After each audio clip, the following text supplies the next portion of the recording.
Buenas noches, alumnos.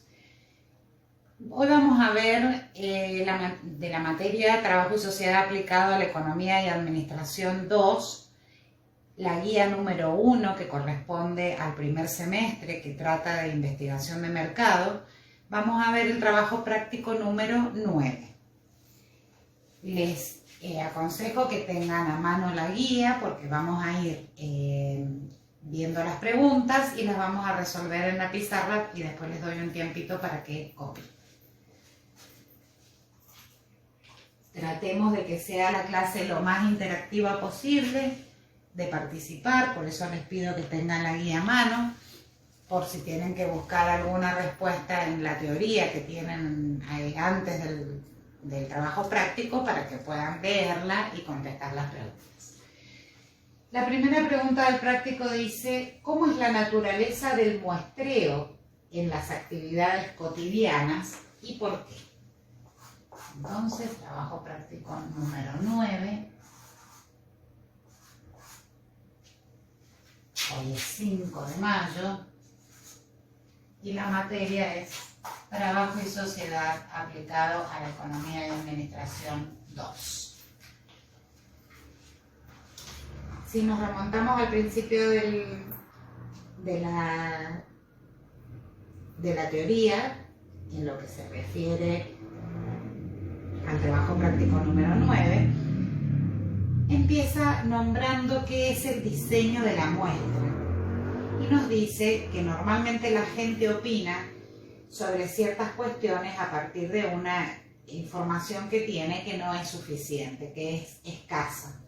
Por ejemplo, un estudiante forma una opinión de su profesor en la primera clase, o una mujer puede comprar o no 2 o 3 kilos de durazno, dependiendo de la degustación de solo uno de ellos.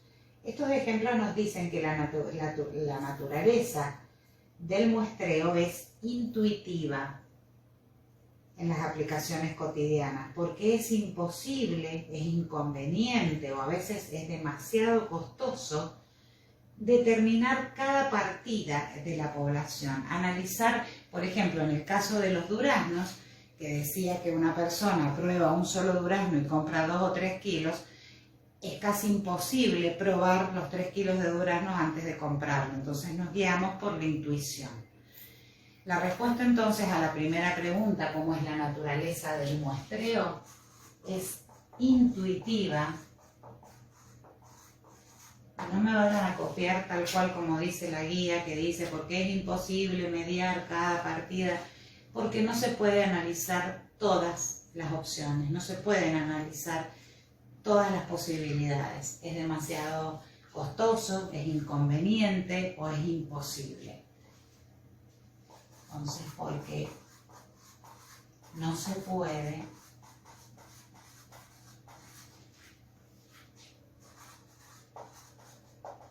analizar toda la población sujeta a estudio.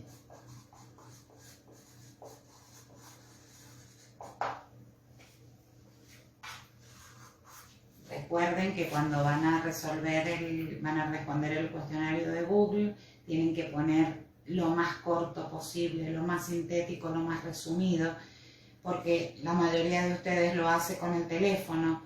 Es incómodo tener que escribir tanto o copiar y pegar, no tiene sentido. A mí lo que me interesa es que puedan extractar de cada pregunta lo más importante. ¿Qué nos dice la segunda pregunta? ¿Por qué conviene tomar muestras?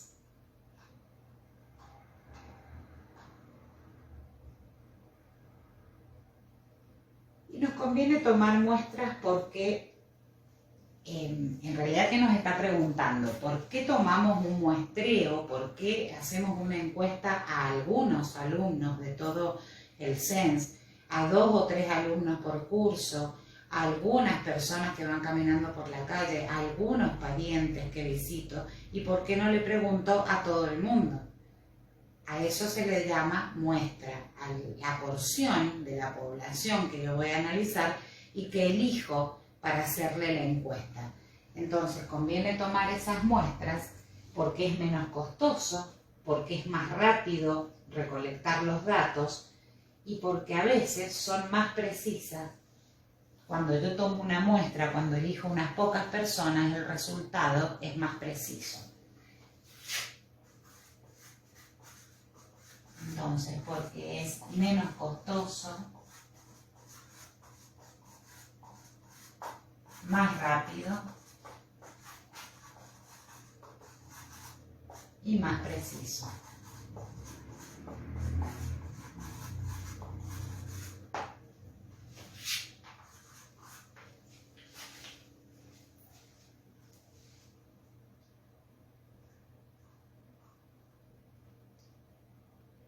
La pregunta 3 nos dice, ¿cuáles son los dos temas centrales que debemos tener en cuenta en el muestreo?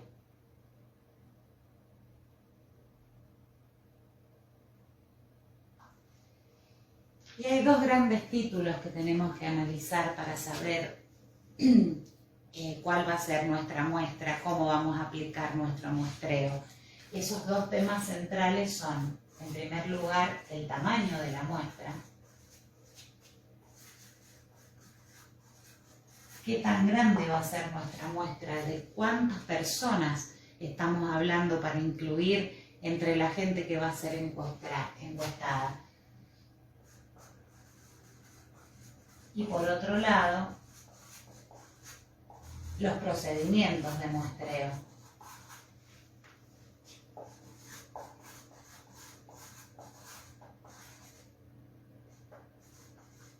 ¿Qué tipo de procedimientos vamos a aplicar? Y ya vamos a estudiar que hay muestreos, hay procedimientos probabilísticos y no probabilísticos, los vamos a ver enseguida en un cuadrito.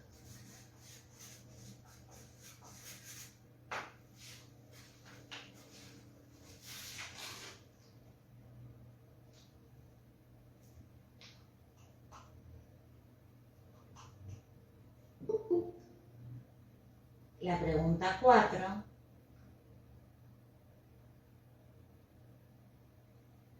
Ay, no. ¿Saben que me equivoqué? Esta es la 4, los dos temas centrales. Nos hemos salteado la 3. La vamos a poner chiquitita acá. ¿Qué es una muestra? ¿Qué es un elemento muestral?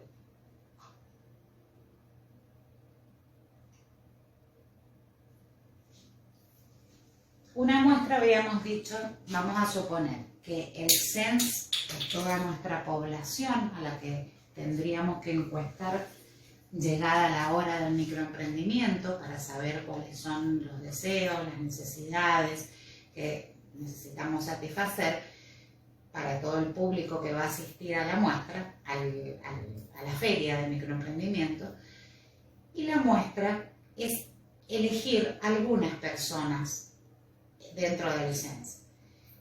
Por lo tanto, el elemento muestral va a ser la unidad chiquitita de la cual voy a obtener información. Cada persona constituye un elemento muestral. Entonces, elemento muestral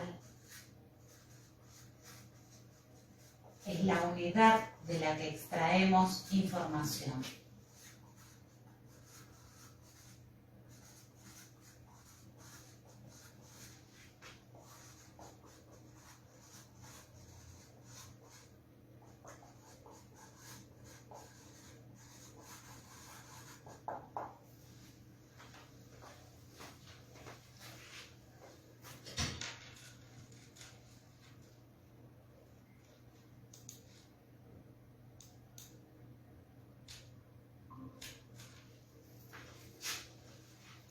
Nos vamos a tener que apurar porque me está quedando muy poquita batería. Vamos a la pregunta número 5. ¿Qué es la varianza de la población?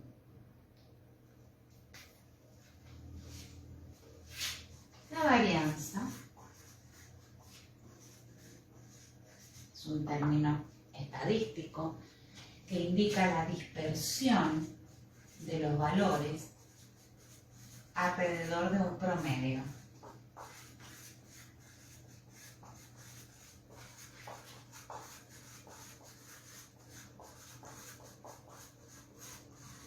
Por ejemplo,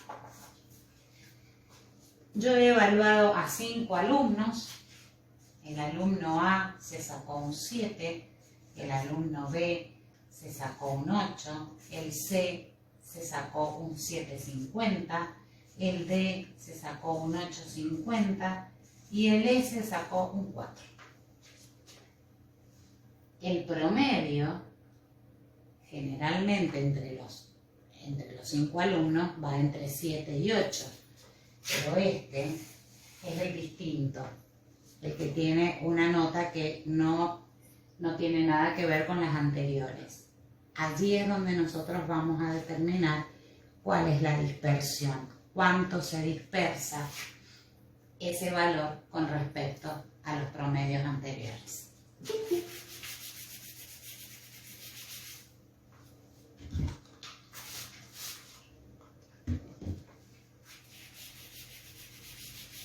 Y eso nos va a servir cuando analicemos, cuando hagamos la interpretación de los datos que hemos obtenido.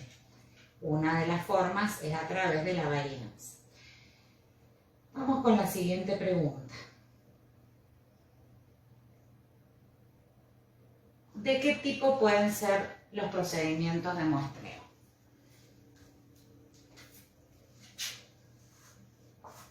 Y con esto vamos a hacer un pequeño cuadrito.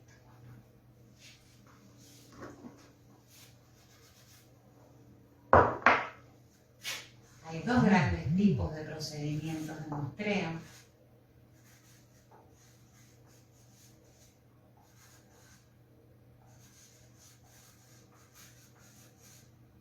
Tenemos el muestreo probabilístico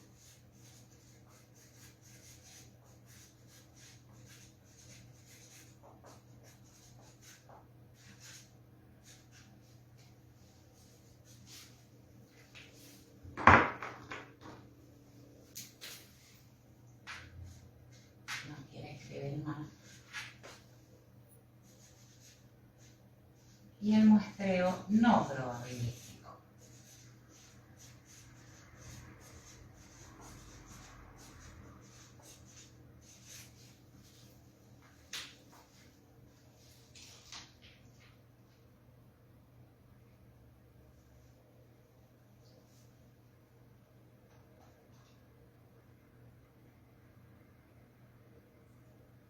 La pregunta 7 nos dice cuáles son los procedimientos probabilísticos. Y dentro de los probabilísticos tenemos tres tipos de muestreo: el aleatorio, el sistemático y el por áreas.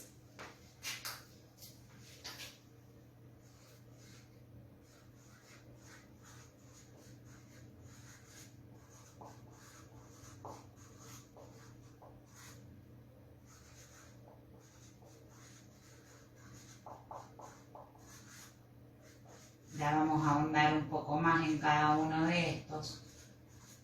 Pero el aleatorio es, por ejemplo, cuando jugamos al bingo en familia los domingos, que tenemos una bolsa con todas las bolillas, las 90 bolillas, y escogemos una. Todas las bolillas tienen la misma probabilidad de ser elegidas. A eso se le llama aleatorio. Sistemático es, por ejemplo, cuando en educación física les decían numérense de 1 a 5. Bueno, sepárense en grupos, todos los 1, todos los 2.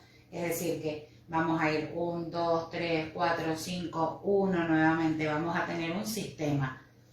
Y por áreas es cuando los agrupamos de acuerdo a la región geográfica donde habita cada uno de los encuestados. En cambio, el muestreo no probabilístico puede ser por conveniencia, por juicio y por cuotas. Estamos hablando entonces de la manera en que vamos a diseñar nuestra investigación para poder obtener la información que necesito para hacerme la investigación de mercado. Si vamos a a dirigirnos a encuestar a todos los que viven en las eras o toda la provincia o algunos departamentos, sí y otros no, o en el barrio, si vamos a entrevistar a todas las manzanas o solamente las manzanas pares o solamente las manzanas que den al sur o al norte. A eso nos estamos refiriendo con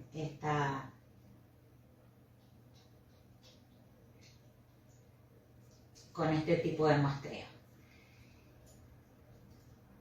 ¿Qué debe tener en cuenta el investigador para llevar a cabo la tarea de procesar los datos? La tarea del procesamiento de datos.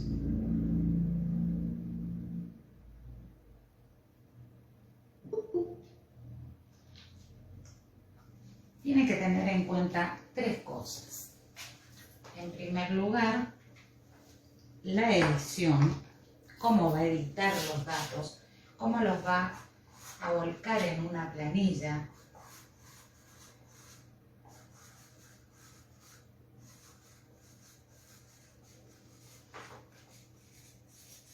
La codificación, en segundo lugar.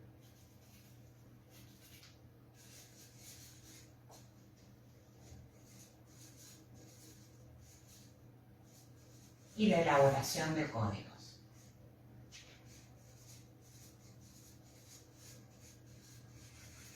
Cuando nosotros hagamos las encuestas, vamos a ahondar un poquito más en esto porque vamos a hacer una planilla, un diagrama, una distribución de frecuencias. Entonces vamos a ir anotando cuántas personas respondieron a determinada pregunta en forma afirmativa o en forma negativa, y ahí vamos a determinar, de acuerdo a la frecuencia en que se repiten, cuál es la opción elegida de acuerdo a nuestro cuestionario. Y por último, ¿cuáles son las 2 reglas básicas que debemos tener para elaborar los códigos? Esto se refiere a las categorías de codificación. Las categorías de codificación deben ser exhaustivas y mutuamente excluyentes.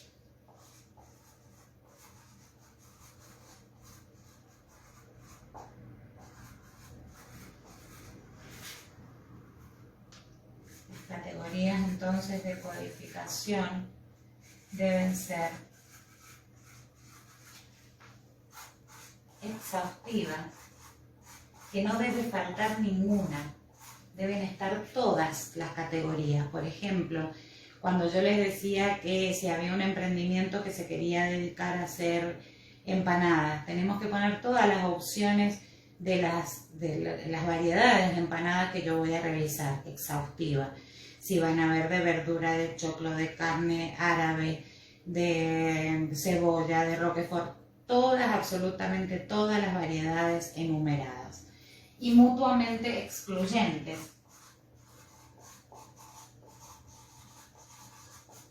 Esto se da cuando hablamos de edades, por ejemplo.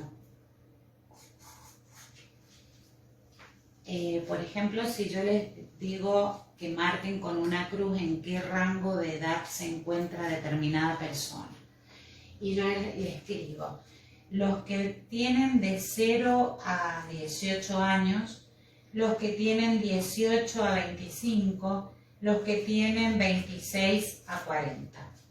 En este caso, si hay una persona que justo tenga 18 años, no va a saber dónde poner la cruz, si en 0 a 18 o en 18 a 25. A esto se refiere con que sea mutuamente excluyente, que si acá es de 0 a 18, en la próxima categoría tendría que empezar en 19 para que el que tenga 18 no tenga duda que tiene que poner la cruz acá y no en el de abajo.